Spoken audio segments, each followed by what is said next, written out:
First of all, I would like to express my gratitude to our principal sir, Ranjana ma'am, my colleagues and all the students present over here. आज का मेरा topic है viability of capital punishment. Am I audible? Yes, ma'am. Viability of capital punishment, इसका मतलब है कि practical use में हमारी सोसाइटी में, चाहे हम इंडियन पर्सपेक्टिव या भारतीय परिप्रेक्ष्य को लेके चले या ग्लोबल पर्सपेक्टिव को लेके, कैपिटल पनिशमेंट किस हद तक प्रैक्टिकल यूज में क्या वो सही है या सही नहीं है. तो मैं अपना आज का जो लेक्चर है उसको यहीं तक सीमित रखना चाहूँगी कि क्या कैपिटल पनिशमेंट दी जानी चाहिए या नहीं दी जानी चाहिए. और मैं बार बार यही चीज़ बोलती हूँ कि मेरे या आपके सोचने से नहीं होता है कुछ कि आज को मैं बोल दूँ होनी चाहिए. No doubt everyone has his और हर ओपिनियन, बट जब हम देखते हैं कि हमारे लेजिस्लेचर हमारा क्या बोलता है, हमारी जुडिशरी क्या बोलती है, तो हम बोलते हैं आज के टाइम में एक टर्म यूज होता है जुडिशियल एक्टिविज्म. हम देखते हैं भाई जुडिशरी कहाँ तक कैपिटल पनिशमेंट को रखना चाहती है. ठीक है, तो मैं अपना लेक्चर शुरू करती हूँ एक टर्म से, homicide. The term is used homicide. Homicide का मतलब क्या होता है? होमिसाइड का मतलब होता है killing of a person, man, किसी भी व्यक्ति को मार देना. जब हम बात करते हैं होमिसाइड की, होमिसाइड दो तरह का होता है. इट कैन बी इलीगल और it can be legal also. When we are talking about capital punishment, तो हमारा जो ज्यूरिस्प्रूडेंस है वो कैपिटल पनिशमेंट टर्म यूज नहीं करता है. इसको हम एक जनरल वे में पढ़ते हैं और हम देखते हैं the term which is used is death. जब हम आईपीसी, भारतीय दंड संहिता या कोई भी अधिनियम पढ़ते हैं तो हम वहाँ पे देखते हैं the punishment is up to, can be up to death. It is not capital punishment. ठीक है, but the thing is it is the most prioritize punishment. सबसे ऊंची जो एक पनिशमेंट है वो, क्योंकि हम कहते हैं डेथ है और उसको हम बोलते हैं capital punishment. When we are studying IPC, then under section 53 we can see there are 5 kinds of punishment written over there. Section 53 ये बताता है कि हमारे पास 5 तरह की पनिशमेंट होगी, जिसमें जो सबसे नीचे आती है वो है fine, then it is forfeiture of property, then आती है इम्प्रिजनमेंट, जो कि या तो सिंपल हो सकती है या रिगरस इम्प्रिजनमेंट हो सकती है, then it is life imprisonment and then it is capital punishment. अब जब हम बात करते हैं कैपिटल पनिशमेंट की, तो आज के टॉपिक में मैं सबसे पहले बताना चाहूँगी कैपिटल पनिशमेंट होता क्या है, दूसरा ग्लोबल पर्सपेक्टिव, तीसरा लॉ कमीशन की रिपोर्ट्स क्या कहती हैं, और आखिरी कि किस तरीके से हमारी जो प्रैक्टिस में जो कैपिटल पनिशमेंट के लिए जो हमारी सोच है वो किस तरीके से बदली है. तो जो पहला जो हेडिंग है वो है हमारी मीनिंग ऑफ कैपिटल पनिशमेंट. जब हम बात करते हैं कैपिटल पनिशमेंट क्या होता है, तो ये एक लीगल होमिसाइड है. कैपिटल पनिशमेंट मतलब जब हम किसी भी व्यक्ति को मारने की या किसी भी व्यक्ति को मरने की हम पनिशमेंट दे रहे हैं और वो लीगल है and it is always given by the concern authority. जब हम बात करते हैं डेथ पेनल्टी की, तो ये डेटरेंट थ्योरी का एक पनिशमेंट है. हम ये मानते हैं कि किसी भी समाज में जो पनिशमेंट है वो इस कदर, जब हम बात करते हैं हीनियस क्राइम्स की या वो क्राइम जो बहुत ही हमारे परिप्रेक्ष्य में बहुत ही नीचे नज़रिए से देखे जाते हैं, तो हम कहते हैं कि ऐसे क्राइम्स में जो पनिशमेंट है वो उसी हद तक की ऊंची होनी चाहिए. तो जब बात आती है कोई व्यक्ति अगर किसी व्यक्ति की जान लेता है, तो सवाल यह आता है कि किस हद तक हम ये कह सकते हैं ह्यूमन राइट्स के नाम पर कि हर व्यक्ति को राइट टू लाइफ है या जीवन का अधिकार है, जो खुद एक व्यक्ति का जीवन ले लेता है. जब हम बात करते हैं कैपिटल पनिशमेंट की, तो आईपीसी में सेक्शन 53 बताता है कैपिटल पनिशमेंट भी एक तरह की पनिशमेंट हो सकती है.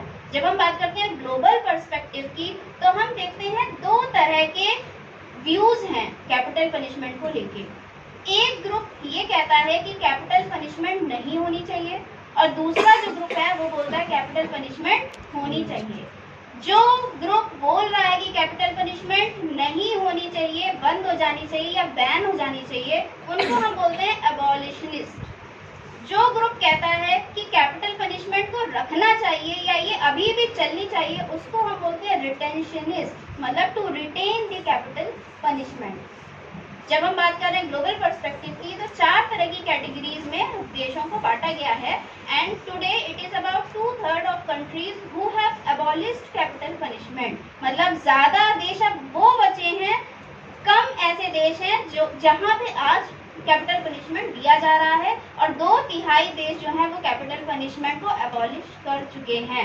4 कैटेगरीज आती हैं। पहली उन देशों की जो कि कैपिटल पनिशमेंट को पूरी तरीके से अबॉलिश कर चुके हैं, प्रैक्टिस में भी और लीगली भी, जैसे कि UK, Poland, Greece, Germany etcetera, बहुत सारे ऐसे देश हैं।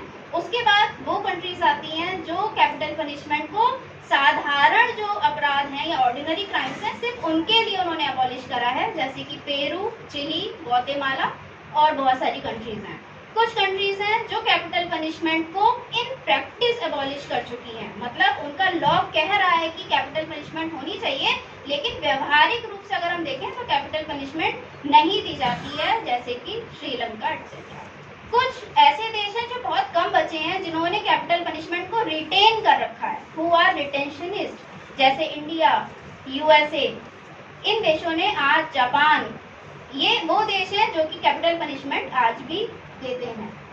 ठीक है, जब हम बात कर रहे हैं लॉ कमीशन की रिपोर्ट्स की, तो यहाँ पे जो लॉ कमीशन की 35वीं रिपोर्ट है, उसमें लॉ कमीशन ने ये बोला कि कैपिटल पनिशमेंट को अबॉलिश करा जा सकता है या बैन करा जा सकता है, लेकिन जो हमारे देश की जो कंडीशन है उसके हिसाब से अभी हो सकता है कैपिटल पनिशमेंट अबॉलिश नहीं हो पाए। ये लॉ कमीशन की 35वीं रिपोर्ट में कहा गया। उसके बाद आती है लॉ कमीशन की 187th रिपोर्ट, जिसमें लॉ कमीशन ने कुछ ऐसे मोड्स बताए कि किस तरीके से हम कैपिटल पनिशमेंट या डेथ को देने के क्या क्या मोड्स हैं। अब जब मैं यहाँ बोलती हूँ मोड्स, इसका मतलब है डेथ पेनल्टी बहुत तरह से दी जाती है। अगर मैं पुराने जो मोड्स हैं और आज के जो मोड्स हैं उसको मिला के बोलूँ तो उसमें आता है पहला लीथल इंजेक्शंस, मतलब डेथ। जब मैं बात कर रही हूँ डेथ पेनल्टी, इसका मतलब ये नहीं है कि वो इट इज ओनली हैंगिंग, कि हम किसी को डेथ दे रहे हैं। लीथल इंजेक्शंस, जहाँ पे एक व्यक्ति को इंजेक्शंस के द्वारा मृत्यु दंड दिया जाता है। इलेक्ट्रोक्यूशन, जहाँ पे किसी व्यक्ति को इलेक्ट्रिक शॉक्स के द्वारा मृत्यु दी जाती है। क्रशिंग बाय एलिफेंट, जो पहले हुआ करता था कि हाथी द्वारा कुचल देना किसी भी व्यक्ति को, उसके द्वारा भी पहले डेथ पेनल्टी दी जाती थी। किसी व्यक्ति को एक बोरे में बंद करके उसके साथ कुछ जानवरों को छोड़ देना और उस बोरे को या तो नदी में फेंक देना या कहीं भी फेंक देना, इस तरह से भी डेथ पेनल्टी दी जाती है। लेकिन जब हम आज का परिप्रेक्ष्य देखते हैं तो ये कहा जाता है कि जो डेथ पेनल्टी है सबसे इजीएस्ट या सबसे ह्यूमन जो वे है वो है हैंगिंग। दीना एक के साथ है Deena Dayal versus union of India. इसमें ये कहा गया था कि जो डेथ पेनल्टी है वो बार्बरिक नहीं होनी चाहिए, मतलब वो इनह्यूमन नहीं होनी चाहिए। और जो हम आज जिस तरह से हैंगिंग के थ्रू डेथ पेनल्टी देते हैं, it is not a violation of constitutional provisions like 14, 19, 21. It is not a violation of the golden triangle of the Constitution of India. ये इस केस में बोला गया था। आगे अब जो आखिरी जो रिपोर्ट है वो है 262 रिपोर्ट, 262nd रिपोर्ट, जहाँ पे लॉ कमीशन ने सीधे सीधे कह दिया कि डेथ पेनल्टी को अबॉलिश कर देना चाहिए। ये तो बात आ गई कि हमारे जो लेजिस्लेचर से रिलेटेड जो अथॉरिटीज हैं वो क्या कहती हैं, लेकिन जब हम देखते हैं लॉ, तो जब आखिरी अमेंडमेंट की अगर मैं बात करूं तो it is the criminal law amendment 2018। वहां पे हम क्या देखते हैं, the addition of section 376 DB। जब मैं बात करती हूँ क्रिमिनल लॉ अमेंडमेंट 2018 की, वहाँ पे हम ये देख रहे हैं कि अभी तक जितने भी अमेंडमेंट हुए हैं, या अगर हम IPC पढ़ते हैं तो लगभग 11 ऐसी जगह हैं जहाँ पे डेथ पेनल्टी दी गई है, जैसे कि वेजिंग वॉर, जैसे कि मर्डर, जैसे कि डकैती विद मर्डर, जैसे कि किडनैपिंग बाय रैंसम। बहुत सारी ऐसी जगह हैं जहाँ पे डेथ पेनल्टी दी गई है। लेकिन जब हम बात कर रहे हैं कि लॉ के नजरिए से हम कैसे कह सकते हैं कि कैपिटल पनिशमेंट होनी चाहिए कि नहीं होनी चाहिए, तब हम यही तो देखेंगे कि क्या ऐसा कोई अमेंडमेंट तो नहीं हुआ है जहाँ से डेथ पेनल्टी हटा दी गई हो। लेकिन अगर हम आखिरी अमेंडमेंट भी देखते हैं तो हम ये देखते हैं कि किसी भी तरीके से किसी भी प्रोविजन से डेथ पेनल्टी हटाने की बजाय कुछ ऐसे प्रोविजन ऐड कर दिए गए जहाँ पे डेथ पेनल्टी दी गई। इवन अगर हम देखते हैं अपने नए क्रिमिनल लॉ बिल्स, जब हम क्रिमिनल लॉ बिल्स की बात करते हैं तो उसमें भी अगर आप पढ़ेंगे तो ऐसा कोई भी प्रोविजन ही नहीं है जहाँ से डेथ पेनल्टी हटाई गई। इसका मतलब ये है कि if we are viewing the intention of the legislature then we can say that the death penalty should be retained। ये हमारा लेजिस्लेचर कह रहा है। अब मैं बात करती हूँ हमारी जुडिशियल पर्सपेक्टिव की। जुडिशियल पर्सपेक्टिव में सबसे पहला केस जो मैं बताना चाहूंगी वो है कहर Singh versus union territory of Delhi, जिसको हम इंदिरा गांधी असैसिनेशन केस के भी नाम से जानते हैं। इस केस में जो एक्यूज्ड थे उनको प्रोफेशनल किलर मानते हुए डेथ पेनल्टी दी गई। इसके बाद एक केस आता है Santosh Kumar versus union territory of Delhi, जहाँ पे एक रेप केस है ये, और वो इतना ज्यादा ब्रूटली हुआ, उसके बाद भी डेथ पेनल्टी नहीं दी गई। मतलब मैं यहाँ पे ये बताना चाहती हूँ कि जब हम केसेस को पढ़ते हैं तो हम ये देखते हैं एक ऐसा टाइम पीरियड है कि कुछ केसेस में तो डेथ पेनल्टी दी जा रही है जो बहुत ब्रूटल है, लेकिन कुछ केसेस में जो हमें लग रहा है कि ब्रूटल है वहाँ पर डेथ पेनल्टी नहीं दी जा रही है, जिसमें यही केस आता है Santosh Kumar versus union territory of Delhi.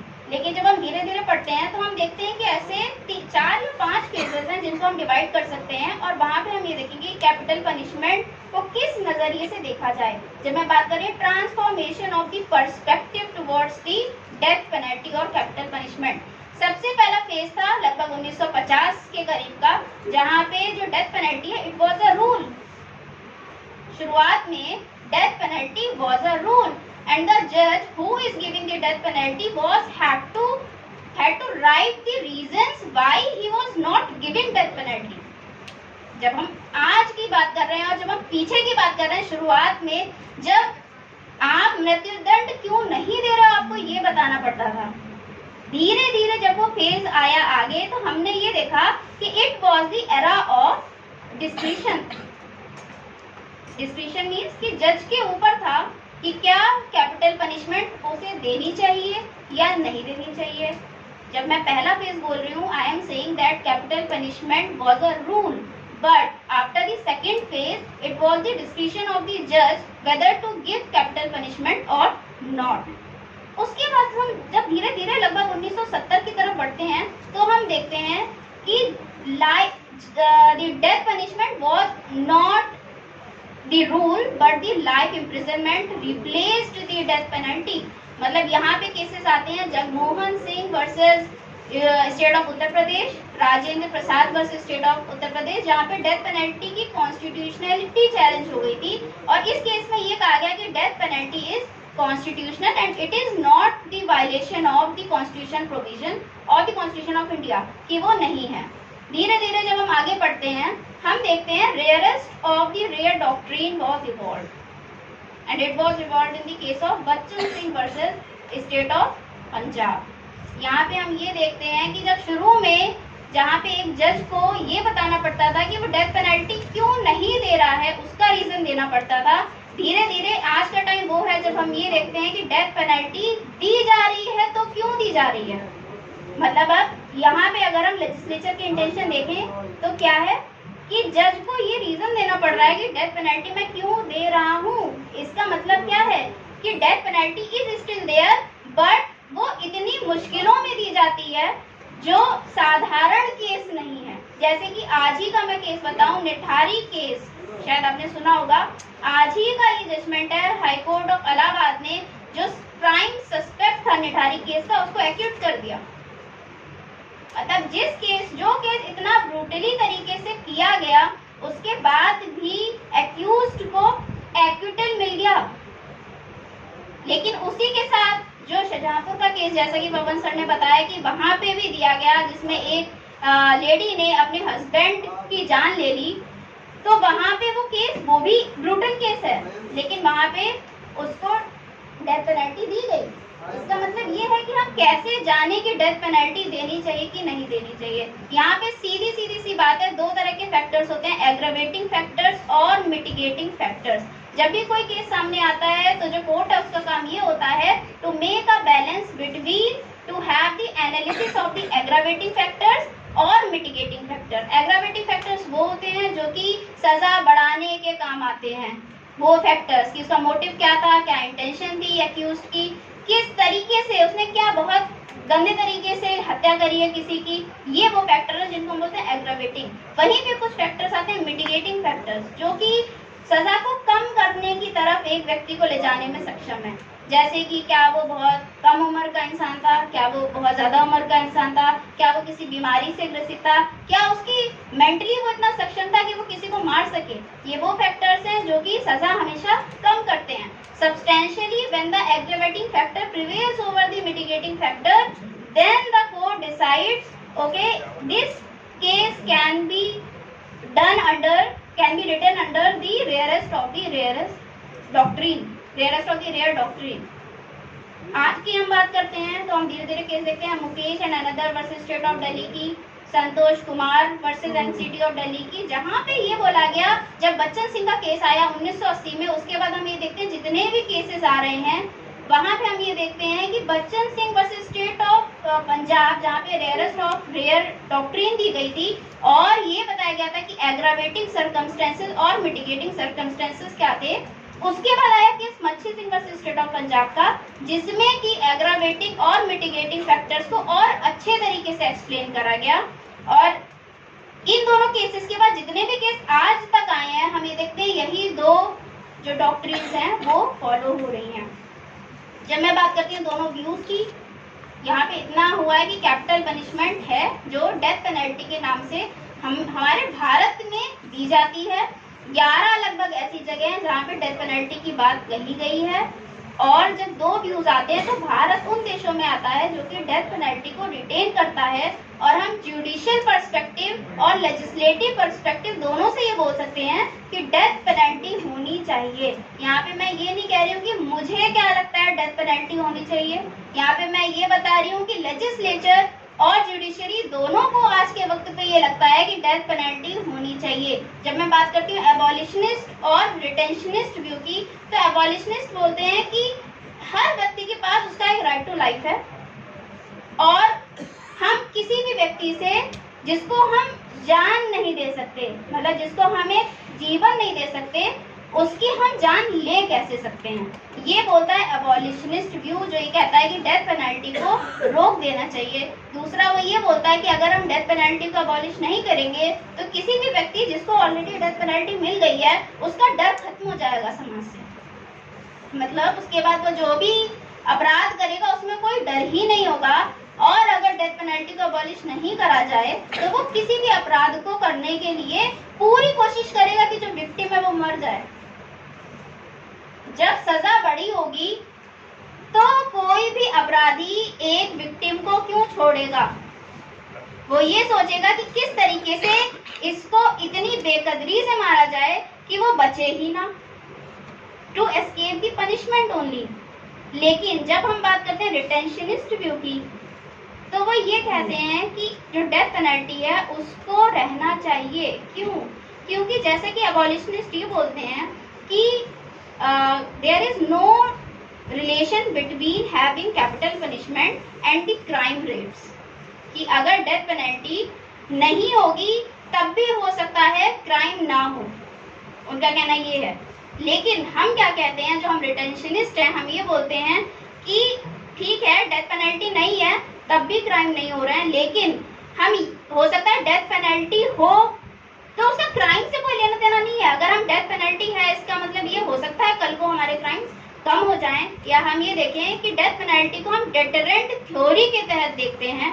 भले ही हमारा इंडियन जूरिस्प्रूडेंस, क्रिमिनल जूरिस्प्रूडेंस बात करता है रिफॉर्मेशन की, लेकिन फिर भी केसेस में ये बोला गया है कि इंडिया की जो social geopolitical situation, cultural situation, economic situation, हम जितने भी पर्सपेक्टिव से देखें हम ये देखते हैं कि डेथ पेनल्टी अगर एबॉलिश हो गई तो शायद जितना भी डर है वो डर भी ना बचे।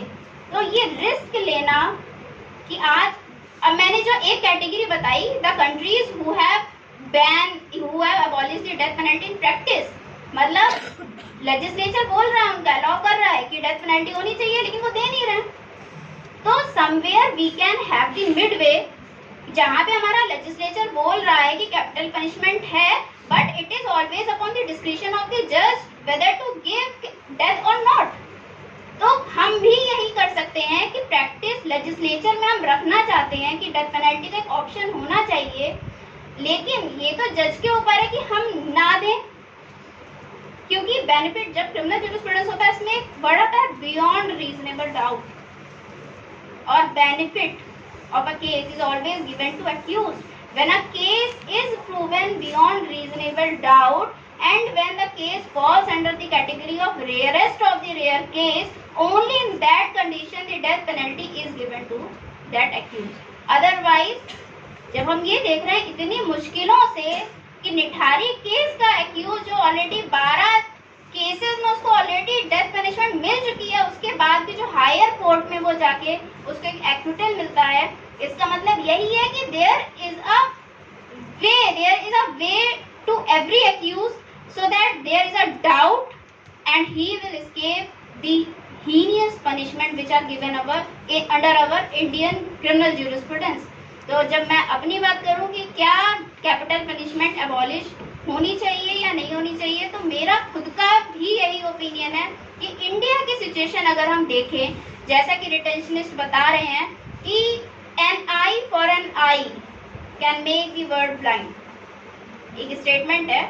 तो यहाँ पे ये भी बोला गया है कि the imitation of a legal system can also make the whole legal system crippled. मतलब जो वेस्टर्न थॉट, हम आधी जगह पे ये बोलते हैं कि हमें वेस्टर्न थॉट्स नहीं अपनाने चाहिए, जैसा एक हम समाज में प्रैक्टिकली देख रहे हैं, लेकिन उसके बाद जब बात आती है लीगल लॉज की, तो हम क्यों इमिटेट करें उन वेस्टर्न कंट्रीज को जहाँ का रहन सहन, जहाँ का कल्चर अलग है।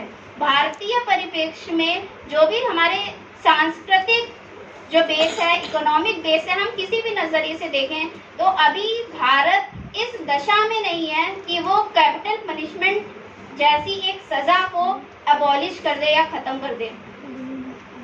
तो बिल्कुल इंडियन पर्सपेक्टिव में ये अभी फिलहाल खत्म नहीं हो सकती, क्योंकि जो हमारे क्रिमिनल लॉ बिल्स हैं, जो हो सकता है अगले साल आपको एक्ट के रूप में भी देखने को मिले, उसमें भी death punishment is a punishment and it has been retained by the legislature as well.